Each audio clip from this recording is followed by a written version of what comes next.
The Galactic Confederation had ruled the stars for 12,000 years. 400 different species lived under its protection, spread across 9 spiral arms of the galaxy. They had seen countless civilizations rise and fall. They had witnessed the birth and death of stars. They believed they knew everything worth knowing. They were wrong.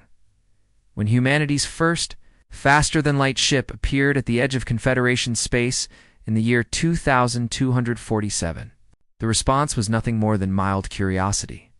Another primitive species had discovered basic space travel. It happened every few centuries. Nothing special.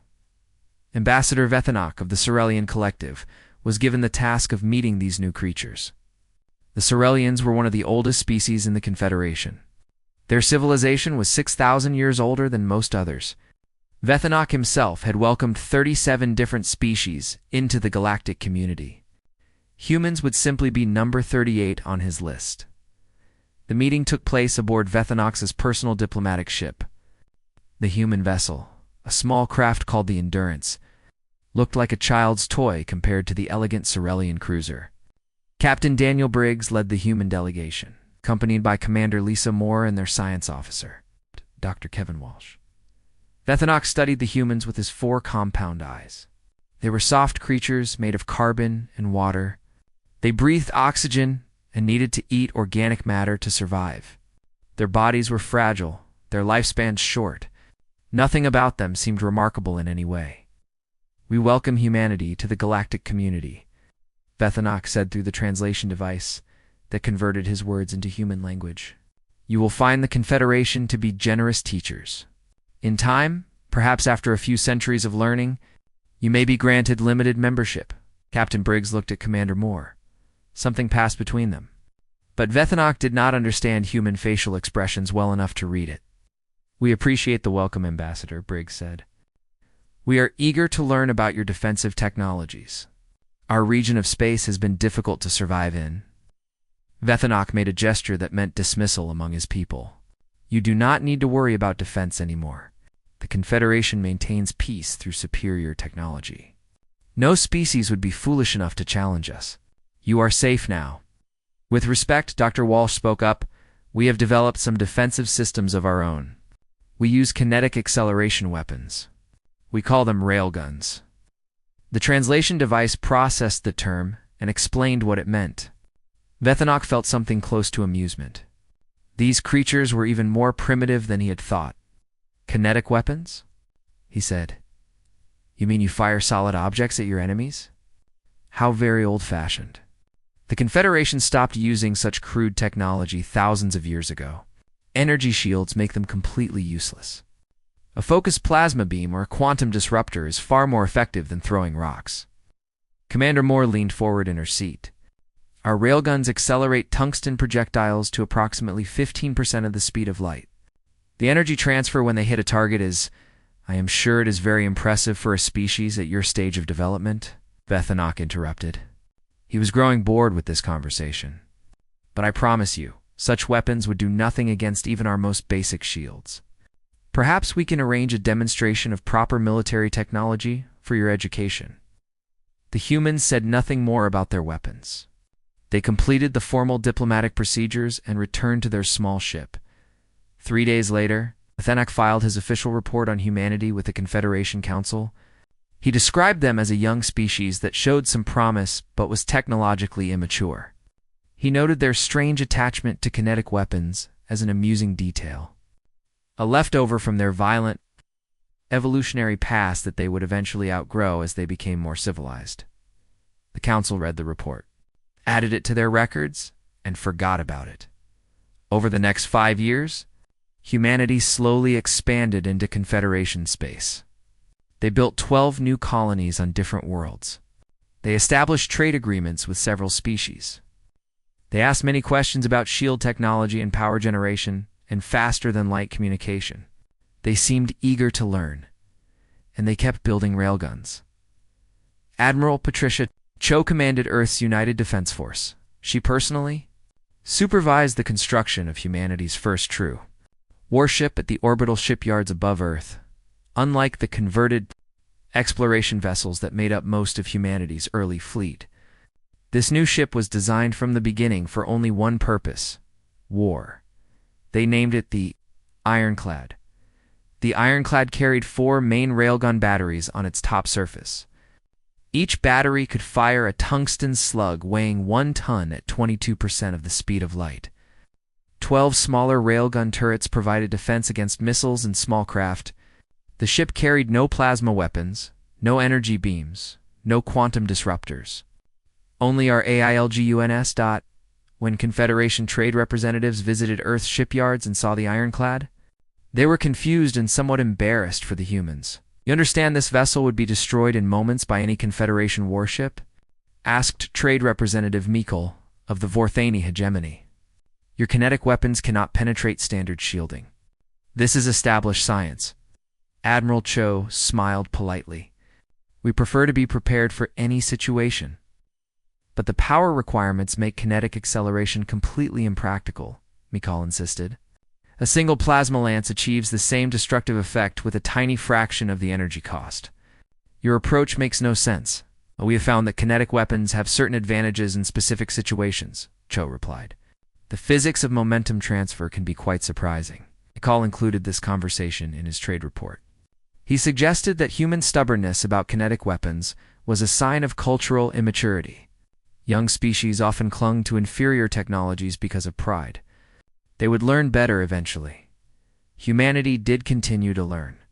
Their scientists studied Confederation shields in great detail. They asked endless questions about how the shields worked. They ran countless computer simulations. Their engineers made improvements to their railgun designs, increasing projectile speed and reducing power requirements. By the year 2255, humanity possessed 47 warships. Every single one was armed with kinetic weapons. The Confederation found this slightly embarrassing. It was like watching a child insist on bringing a wooden sword to a fight against plasma rifles. Humans were clearly intelligent enough to understand that their weapons were obsolete. Why did they refuse to accept reality?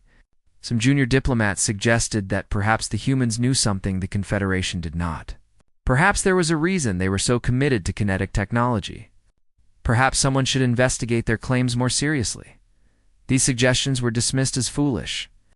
The Confederation had 12,000 years of military experience. Humans had barely left their home planet. The idea that primitives could teach anything to the galactic community was laughable. The warnings continued. Human military officers explained the mathematics of relativistic kinetic impact. They showed calculations proving that sufficient mass at sufficient velocity could overwhelm any energy-based shield. They offered to share technical data. No one listened. The galaxy had made up its mind about humanity. They were young. They were primitive. Their weapons were obsolete relics of a violent past. They would learn better eventually. Once they matured as a species, the Confederation filed away the warnings and continued ignoring them. This would prove to be the worst mistake in galactic history. The Kethver were not members of the Galactic Confederation. They lived on the outer edges of known space, a violent species that had refused to join the galactic community. Instead, they survived through piracy and raiding, attacking colonies and stealing resources whenever they thought they could get away with it. For 3,000 years, the Confederation had tolerated them as a minor problem.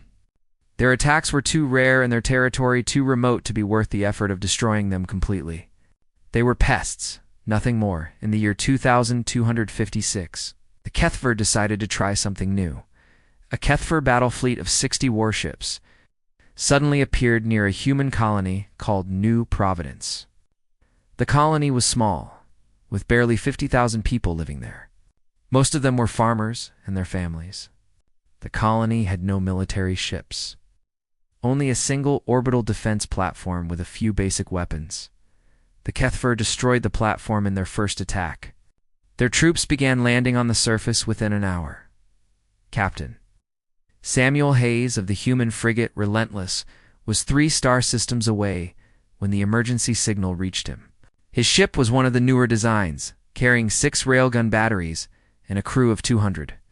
Against 60 Kethver warships, he should have had no chance at all. Hayes arrived at New Providence 14 hours after the invasion started.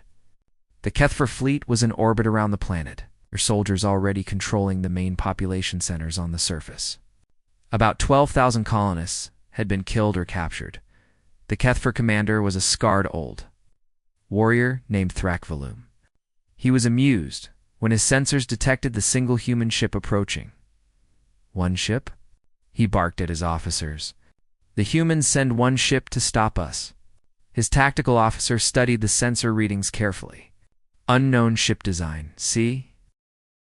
Almander, approximately frigate class. I am detecting strange weapon signatures. They appear to be kinetic acceleration systems. Thrakval's mandibles clicked together in confusion. Kinetic weapons? Do they not have energy weapons like everyone else? No, Commander. All weapon signatures are kinetic accelerators. They appear to be throwing solid objects. The Kethfer fleet had shields. They were not as advanced as Confederation shields, but they worked well enough. Energy weapons would need a long time of continuous fire to break through them. Kinetic weapons were considered so old and useless that Kethfer battle tactics did not even consider them a threat. This was about to become a very serious problem, Captain. Hayes opened communications with the Kethfer fleet. Kethfer forces, this is the United Earth vessel Relentless. You have attacked a human colony and killed human citizens. You have 1 hour to remove your troops, release all prisoners, and leave this system. If you do not, I will destroy your fleet. Thrakvalum stared at his communication screen in disbelief. Then he started laughing. His officers laughed with him. "One ship threatens 60? Thrakvalum replied, still laughing. "Human, you are either very brave or completely insane. We will capture your vessel and add your crew to our slaves. Prepare to be boarded." He ended the communication and ordered his fleet to attack. The Kethfer ships accelerated toward the Relentless in a standard attack formation. Their plasma weapons powered up. Their shield generators hummed at full strength. They were professional raiders who had attacked dozens of colonies across the outer territories. This would be easy. At a distance of 800,000 kilometers, Captain Hayes gave the order, "All batteries, fire." 6 railgun batteries fired at the same moment. 12 tungsten slugs, each weighing about 500 kilograms, accelerated down magnetic rails until they reached 20% of the speed of light. They crossed the distance to the Kethfer fleet in less than 3 seconds. Kethfer shields were designed to stop energy, plasma, lasers, particle beams. They absorbed incoming energy and converted it into harmless heat and radiation. This was clever, efficient, and had been the standard approach to defense for thousands of years. But a tungsten slug traveling at 60,000 kilometers per second is not energy. It is mass. It is momentum. It is physics at its most brutal and unstoppable. The first slug hit the Kethfer cruiser Vengeful Claw. The shield flickered. Confused by an attack it was not designed to stop. The slug punched through the shield like a needle through paper. It continued through the front sections of the ship, through the reactor compartment, through the rear sections, and out the other side, leaving a trail of explosions and escaping air. The Vengeful Claw broke into pieces 3 seconds later. 11 other ships suffered the same fate. Some were destroyed immediately. Others were crippled, their crews dying in the cold vacuum of space as holes in the hull spread faster than emergency systems could seal them. Volume watched in horror as 20% of his fleet disappeared in the opening moment of the battle. "What kind of weapon is this?" he whispered. "Kinetic acceleration, Commander," his tactical officer reported. His voice was shaking badly. "They are firing solid metal projectiles at relativistic speeds. Our shields cannot stop them. Our shields were never designed to stop them." Another wave of projectiles struck. 8 more ships died. The Relentless kept firing. Her railgun batteries recycled every 12 seconds, ready to fire again. Each wave of projectiles was death. Each tungsten slug was unstoppable. The Kethfer shields might as well have been made of nothing. Thrakvalum ordered a retreat.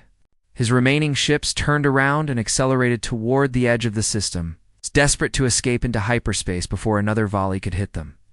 They almost made it. Captain Hayes followed them. His smaller ship was faster and more maneuverable than the larger Kethfer cruisers.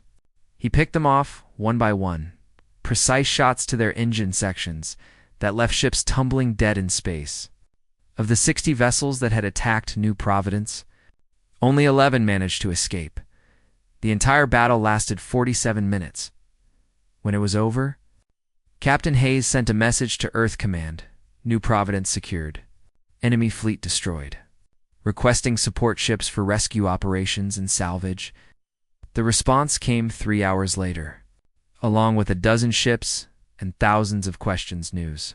The battle spread through the Confederation faster than light could travel.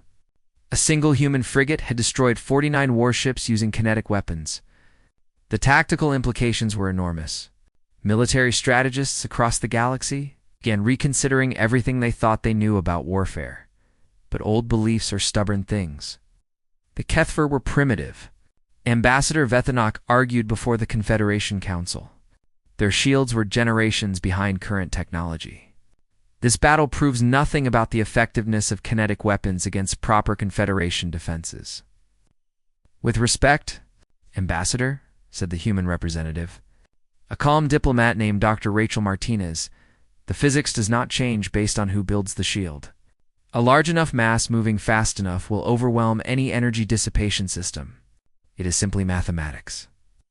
Human arrogance, said the Vorthane delegate with contempt. You win one battle against pirates and think you can threaten the Confederation itself. We are not threatening anyone, Dr. Martinez replied. We are simply asking that our military technology be taken seriously. We have shared the technical details of our weapons. Your own scientists can check the mathematics? The Council did order a study to be done. The study confirmed that human railguns could, in theory, penetrate Confederation shields if the projectiles moved fast enough. But the study also said that such speeds would require massive amounts of power, making the weapons impractical for real combat. The study was filed away and forgotten.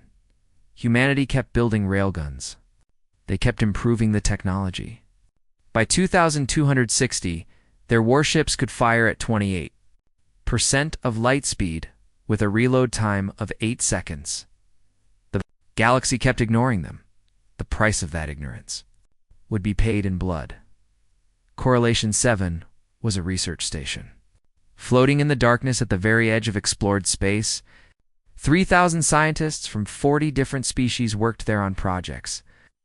Too dangerous or too secret for populated worlds, the station was protected by a Confederation battle group of 12 warships, all carrying the newest and most advanced shields available in the year 2262.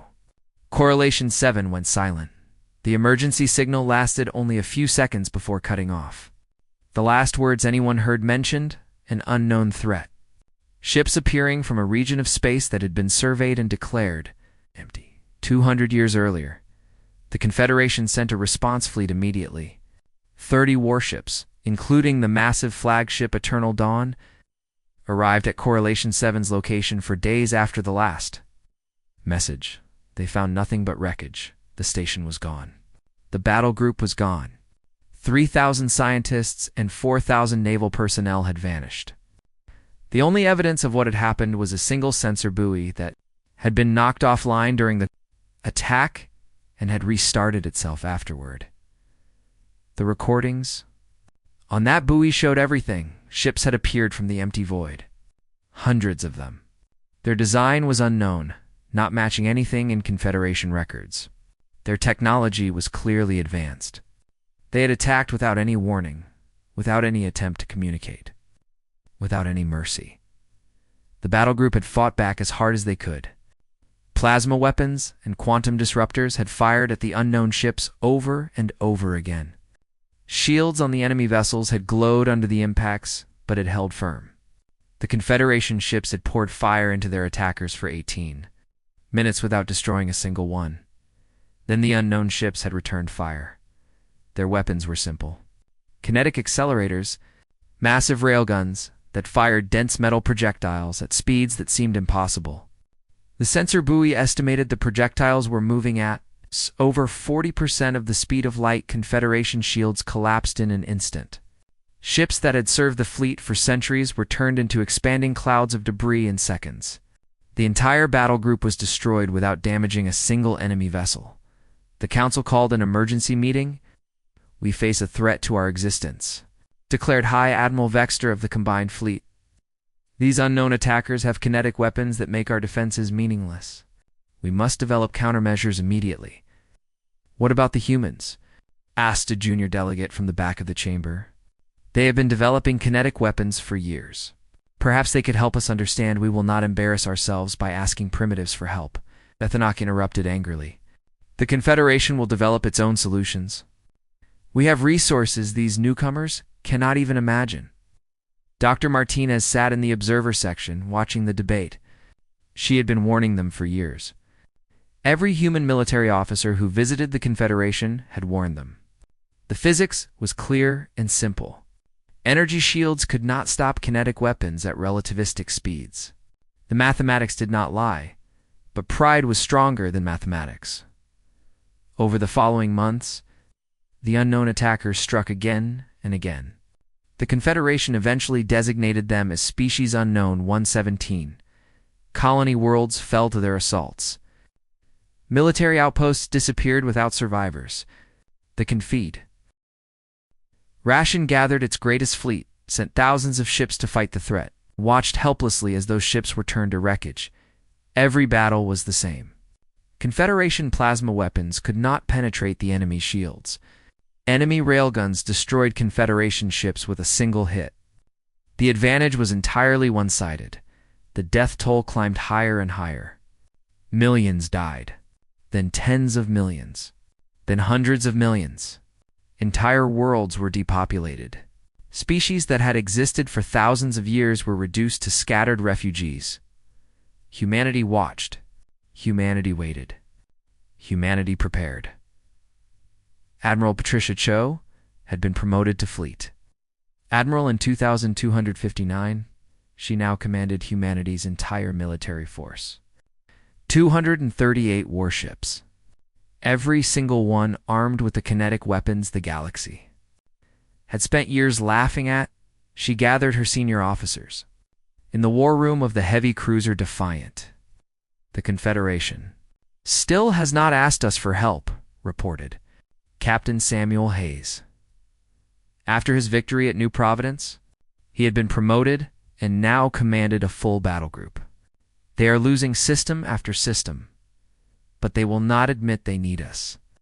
Pride, Admiral Cho said. "They would rather die than admit we were right." "With respect, Admiral," said Commander Lisa Moore. Now serving as Cho's chief of staff, they might get exactly that. "Our intelligence reports say Species Unknown 117 is advancing toward the core worlds. If they reach the Confederation capital, everything is over." Cho studied the holographic map floating above the table. Red symbols marked the enemy advance. Blue symbols marked Confederation defensive positions. The blue was retreating on every front, getting smaller every day. "How long until they reach human territory?" she asked. "At their current speed, about 18 months. But if the Confederation falls completely, we will have to face them alone. And we do not have enough ships for that." Cho nodded slowly. She had known this moment would come eventually. She had hoped it would not, but she had prepared for it anyway. "Then we do not let the Confederation fall," she said. "Prepare the fleet. We are going to war." "Council has not asked for our help," Hayes pointed out. "I'm not asking for their permission," Cho replied. "We are going to save these stubborn fools whether they want us to or not." The orders went out that same hour. 238 human warships began moving toward Confederation space. It was the largest military operation in human history. Every ship carried kinetic weapons. Every crew had trained for years to use them effectively. The Confederation did not know they were coming. Human ships moved through back routes and empty systems, avoiding Confederation patrols and observation posts. This was not because Cho feared interference. It was because she wanted to arrive at the right moment, at the right place to make the greatest impact. She studied the enemy advance carefully. She analyzed their tactics and their targets. She identified the most important battle that would happen in the coming weeks. The enemy was heading for Varith Prime. It was the oldest Confederation colony, established 11,000 years ago. 20 billion people lived there. If Varith Prime fell, Confederation morale would shatter completely. That was where humanity would make its stand. Cho sent a single message to Earth Command. Fleet proceeding to Varith Prime. Expect contact with enemy forces within 2 weeks. Will report results. Then she led her ships into the darkness between stars, toward the greatest battle any human had ever fought. The galaxy had ignored humanity's warnings. The galaxy had dismissed their weapons as primitive and obsolete. The galaxy had laughed at their insistence that kinetic accelerators were effective. Now the galaxy would learn the truth. Admiral. Cho looked at the stars through her bridge view screen. Somewhere out there, an enemy fleet was destroying everything in its path. Somewhere out there, billions of beings were dying because their leaders had been too proud to listen. She intended to change that. One way or another, Varith Prime was a world of ancient history and incredible beauty. The Confederation had established their first colony there 11,000 years before humans even discovered fire. Towering monuments rose toward the sky. Libraries held knowledge gathered across millennia. 20 billion inhabitants called it home, Varith. Prime was also directly in the path of the enemy advance. The Confederation assembled the largest fleet in their entire history to defend this world. 800 warships gathered in orbit, including 20 massive dreadnoughts. Each dreadnought was several kilometers long, bristling with plasma weapons and protected by the most advanced shields ever created. High Admiral Vexter himself commanded the defense from his flagship, the Unbreakable Will. Species unknown, 117. Arrived with 400 vessels. The battle began at extreme range. Confederation weapons reached out across millions of kilometers. Plasma lances and quantum disruptors splashed against enemy shields over and over again. The enemy ships kept coming, moving steadily forward, completely ignoring the barrage. At optimal firing range, they returned fire. Confederation ships died faster than anyone could count. Dreadnoughts that had taken decades to build were gutted in seconds. Cruisers exploded into fireballs. The defensive formation fell apart as captains broke ranks. Desperate to escape the killing field, High Admiral Vexter watched his fleet being destroyed. 300 ships gone in the first 10 minutes. 400 gone in the first 20. His most powerful weapons were doing nothing to the enemy. All remaining vessels, fall back to planetary orbit, he ordered, his voice heavy with defeat. We will make our final stand, defending the planetary shields. Everyone knew it was a useless gesture. The planetary shields would fail, just like the ship shields had failed. 20 billion people would die. The Confederation would never recover from this loss. Then new contacts appeared on sensors too. 138 vessels emerged from hyperspace behind the enemy fleet. Their design was crude compared to Confederation standards. Their power readings were modest, but their weapon signatures were unmistakable. Human ships, whispered Vexter, this tactical officer in disbelief. They are deploying for combat, Admiral Cho's voice came through the open communication channel. Confederation fleet. This is United Earth Fleet Admiral Patricia Cho. Maintain your defensive positions. We will handle the enemy force. The enemy commander apparently decided the human fleet was not worth worrying about. They continued their advance toward Varith Prime without changing course. Admiral Cho gave the order. Fire at will. 238 ships fired their railgun batteries at the same moment. Over 1,000 tungsten projectiles, each moving at 31% of the speed of light, crossed the gap to the enemy fleet in under 2 seconds. The enemy shields were advanced. Far more advanced than anything the Confederation had. But they had been designed to stop energy weapons because every species in known space used energy weapons. No one used kinetic accelerators anymore. No one except humanity. 84 enemy vessels died in the first wave. Their shields held for a tiny fraction of a second before being overwhelmed by pure kinetic force. Hulls crumpled like paper. Reactors exploded. Ships that had destroyed hundreds of Confederation vessels simply stopped existing. The enemy fleet turned to face this new threat. Admiral Cho smiled grimly. Now they are paying attention. The enemy accelerated toward the human ships, their own railguns charging. They fired a massive wave of projectiles, hundreds of metal slugs streaking toward Cho's vessels. Evasive maneuvers, Cho ordered calmly. Point defense systems active. Human ships were smaller and faster than the enemy vessels. They had also spent years training for exactly this kind of battle. Ships twisted and rolled through space, presenting the smallest possible targets. Point defense railguns tracked incoming projectiles and fired precisely timed shots to deflect or destroy them. The enemy volley did cause damage. 12 human ships were hit. 3 were destroyed completely. But it was not the massacre the enemy had expected. Then the humans fired again. The battle raged for 6 hours. It was unlike anything the galaxy had ever seen before. 2 fleets armed with kinetic weapons hammered each other at ranges and speeds that seemed impossible. Ships died on both sides, explosions lighting up the darkness of space. But the exchange rate favored humanity. Human crews were better trained. They had spent years practicing for this exact situation. Human ships were faster and more maneuverable. Human targeting systems were more accurate. And humans had something the enemy had never faced before: experience fighting against kinetic weapons by the 4th hour. The enemy was retreating. By the 5th hour, it was a complete rout. By the 6th hour, enemy fleet had been reduced to 47 vessels running away at maximum speed. Admiral Cho ordered pursuit. Her ships were faster. None of the enemy would escape. When the battle ended, she looked across the field of debris and wreckage. 91 human ships had been destroyed.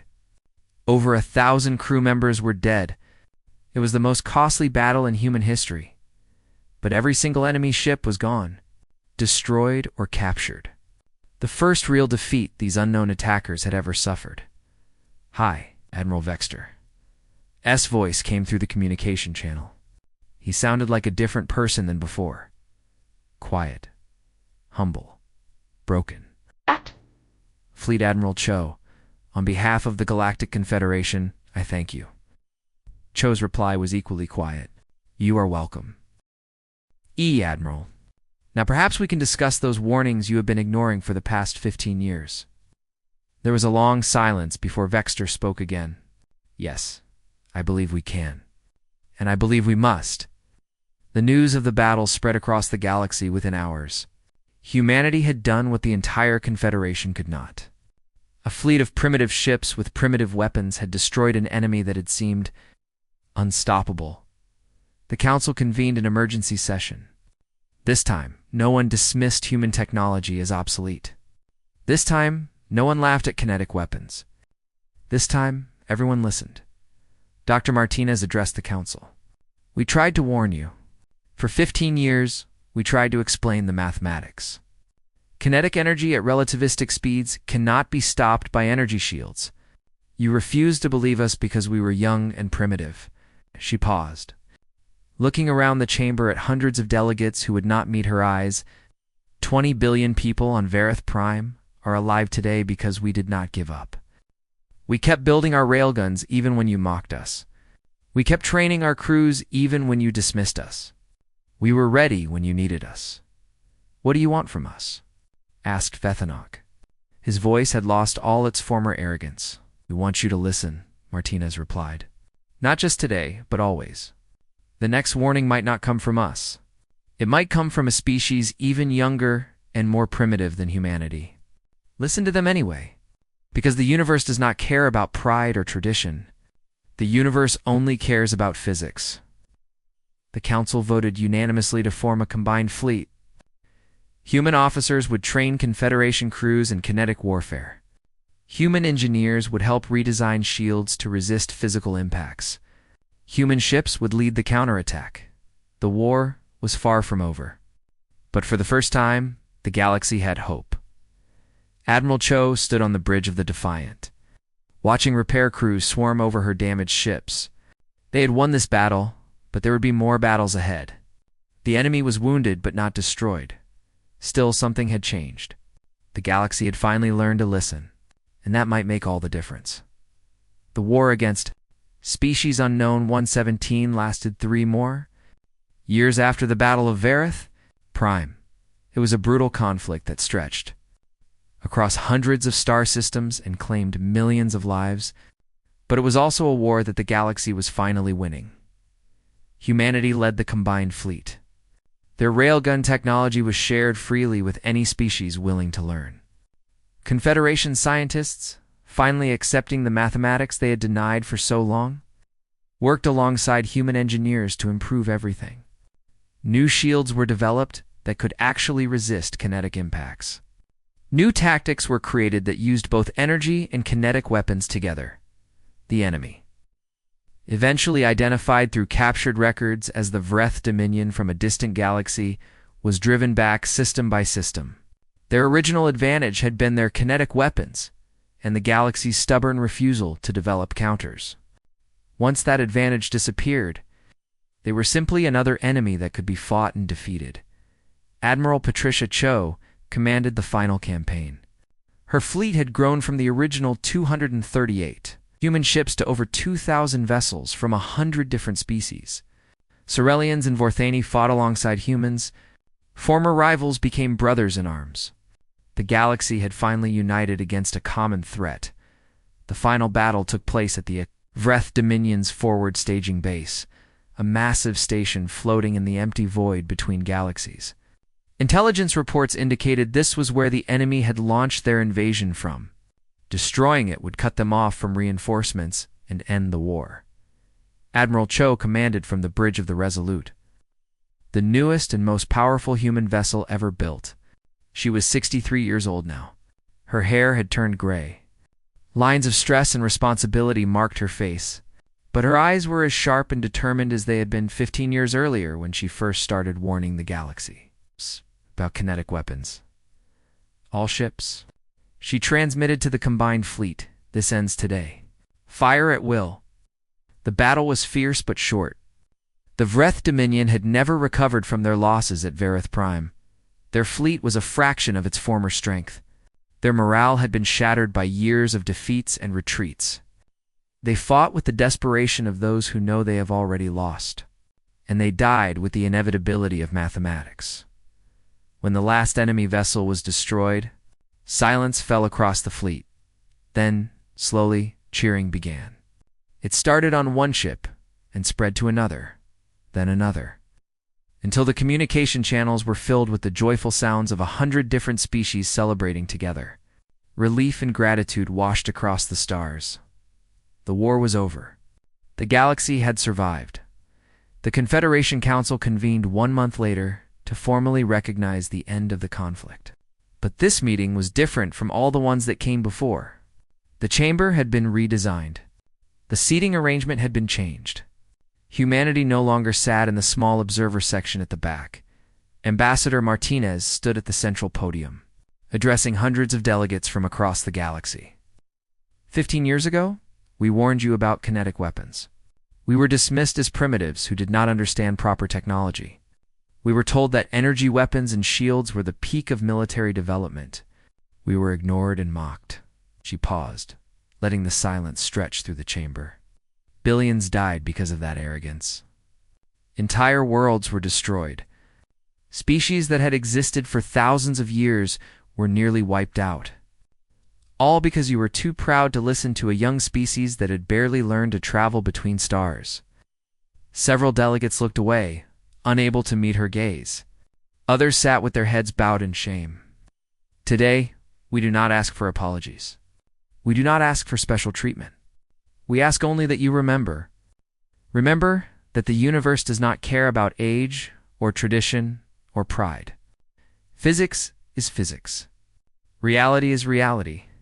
And sometimes, the youngest voice in the room is the one most worth hearing. The Council voted unanimously to grant humanity full membership in the Confederation. Not the provisional membership that had been discussed 15 years earlier, but complete and equal status.